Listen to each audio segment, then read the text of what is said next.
Sure. Female hair loss గురించి చెప్తానన్నాడు, చెప్పొచ్చు కదా. Female pattern hair loss very simple అండి. ఫీమేల్స్ లో ఎందుకు హెయిర్ లాస్ అవుతుంది అంటే దానికి కూడా కారణం యాండ్రోజెన్సే. సో ఈ యాండ్రోజెన్స్ ని మనం బ్లాక్ చేయాలి. ఎవరు చేస్తారు ఆ పని?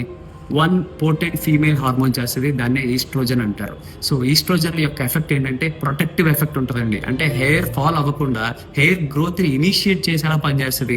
అందుకే మెనోపాజ్ లో అంటే 48 నుంచి 52 సంవత్సరాలు దాటిన వాళ్ళలో మనం హెయిర్ ఫాల్ ఎక్కువగా చూస్తాం, ఎందుకంటే ఈస్ట్రోజన్ లెవెల్స్ తగ్గిపోతాయి కాబట్టి.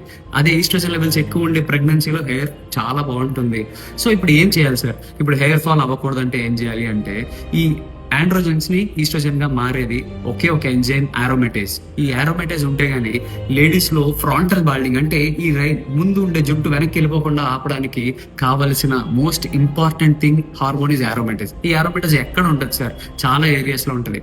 ఒక్క డ్రింక్ గా తీసుకుంటే ఈ ఫ్రాంటల్ బాల్డింగ్ ఆపొచ్చు. అదేంటో కావాలా? కావాలి సార్. లైక్, కమెంట్, చేస్తారు సార్. షేర్, చేస్తారు, స్టేటస్ పెడతారు సార్. ఓకే. ఆ డ్రింక్ ఏంటంటే గ్రీన్ టీ. గ్రీన్ టీలో పాలీఫినాల్స్ ఉంటాయండి. ఈ పాలీఫినాల్స్ మన ఒంట్లో ఉండే కొవ్వు నుంచి ఆరోమేటేజ్ తీసుకొచ్చి హెయిర్ ఫాల్ అవ్వకుండా చేస్తుంది. అండ్ అలాగే సోయా తినడం వల్ల గర్భసంచిలో ఉండే ఎండ్రోమెట్రియం నుంచి ఈ ఆరోమేటేజ్ తీసుకొస్తుంది. వైటమిన్ డి క్లియర్ గా తక్కువ ఉండడం వల్ల కూడా ఆరోమేటేజ్ తగ్గిపోయి హెయిర్ ఫాల్ అవుతా ఉంది. సో హెయిర్ ఫాల్ ఎందుకు అవుతుందో తెలుస్తుంది కదా. Thank you.